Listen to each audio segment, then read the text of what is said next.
우선 지금 4월 4일 그 윤석열 대통령에 대한 파면이 헌재로부터 이제 파면이 되었습니다.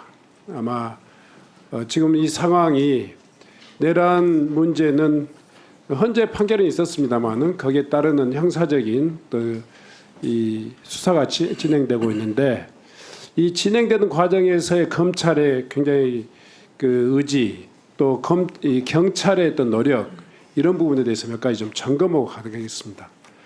대체로 경찰의 수사는 좀 소극적이고 검찰의 공소 유지 의지는 전혀 보이지 않는다 하는 것이 지금 현재의 수사 진행 상황인 것 같은데 여기에 대해서 우리 차장 어떻게 생각하십니까? 네, 차장입니다. 뭐 저희들이 수사 의지 없다면 수차례에 걸쳐서 압수수색 영장을 신청해서 발부받지는 않았을 거라고 생각을 합니다. 현재 우리가 최선을 다해서 수사하고 있고요. 또한 내란의 중요성을 감사해서 저희들이 감안해서 저희들이 철저히 수사토록 하고 있습니다. 다만 이제 경호처 압수수색 관련해서는 저희들이 임의 제출 대상 방식 이거에 대해서 경호처와 협의 중에 있다는 걸 말씀드립니다.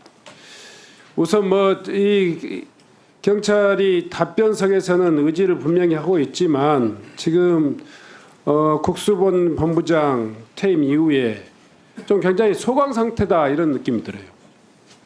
뭐 그렇진 않고요. 뭐 나름대로 우선 특수본부에서 예.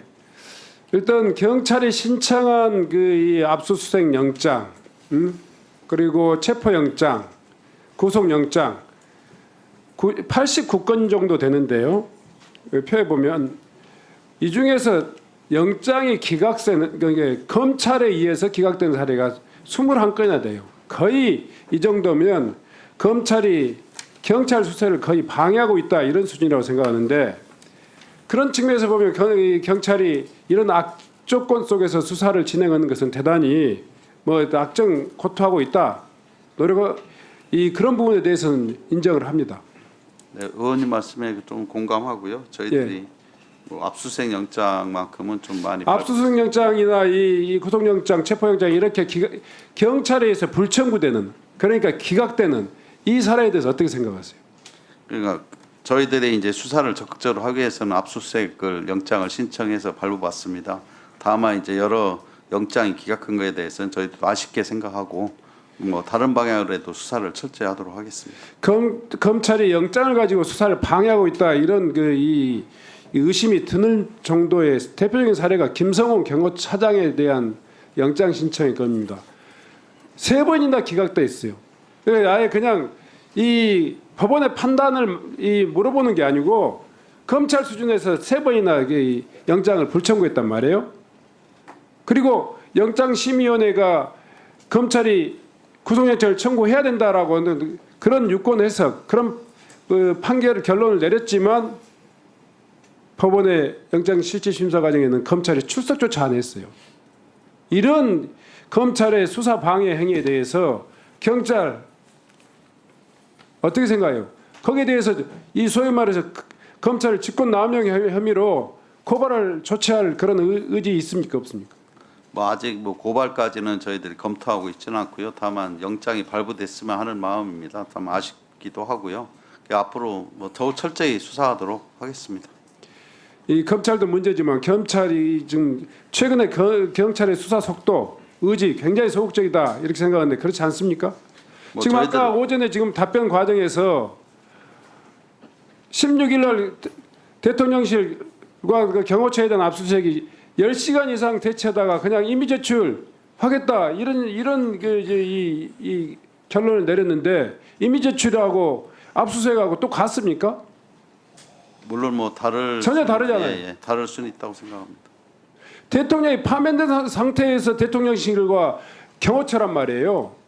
그리고 내란 범죄가 거의 헌재에서 판단이 났단 말이에요. 그런데도 불구하고 법원이 발부한 압수수색 영장 하나 집행하지 못하는 이유가 뭐예요? 뭐 그 여러 가지 현실적인 어려움도 있고요. 그 대통령실 및 경호처가 국가의 중대한 이익을 해야 할 우려가 크다는 이유로 계속 국가의 압수수색을 중대한 이익이 내란 범죄를 규명하는 수사보다 더 중대한 이익이 있습니까? 뭐 저는 내란죄 규명이 우선해야 된다고 생각하지만 현실적으로 그게 여의치는 않습니다. 국가의 중대한 이익을 해하는 경우를 제외하고는 승낙을 거부하지 못한다 이렇게 명시하고 있잖아요. 그 판단에 대해서는 서로 입장이 달라서 저희들도 좀 그 판단을 한 사람이 누구예요? 제가 보고받기는 대통령실하고 경호처에서 아마 그렇게 아니 경호처가 사람입니까? 누구냐고요? 그것까지는 제가 보고받지 못했습니다. 무슨 그러니까 소극적이라는 거예요.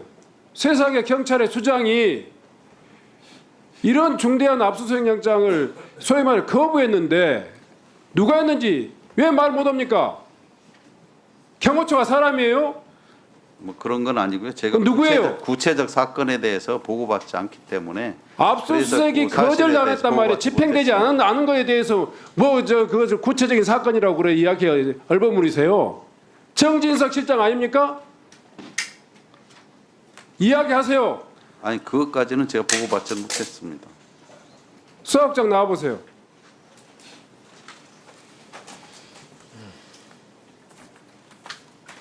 압수수색 불승낙 사유서가 누가 냈습니까?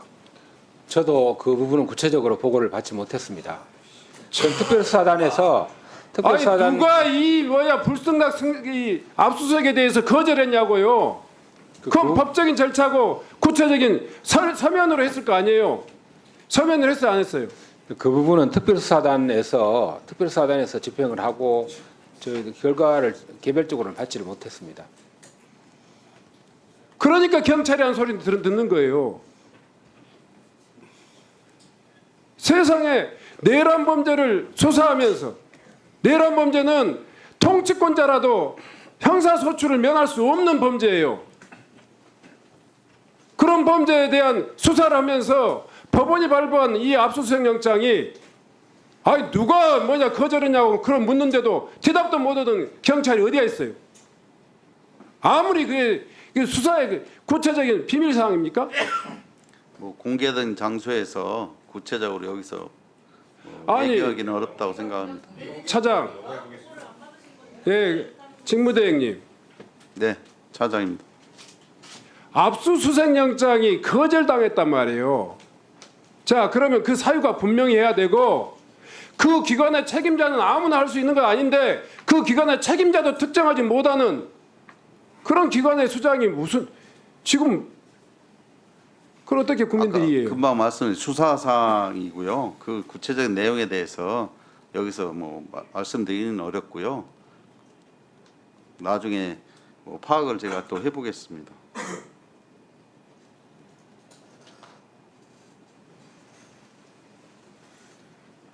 야, 참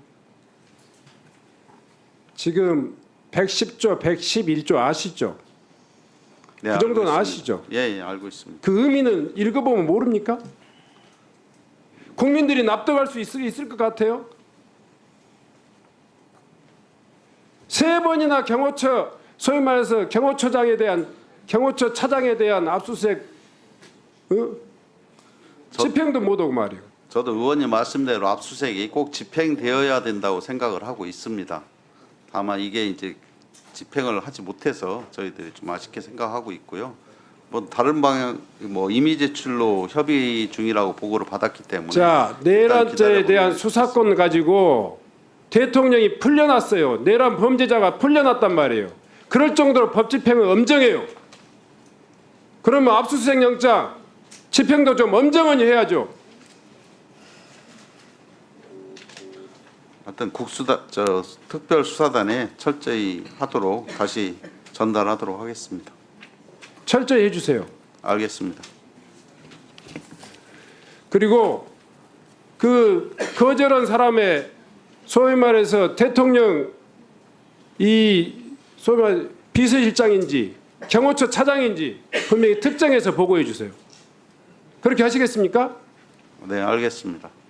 제가 직권남용 행위로 고발하려고 그래요. 보고해 주시기 바랍니다.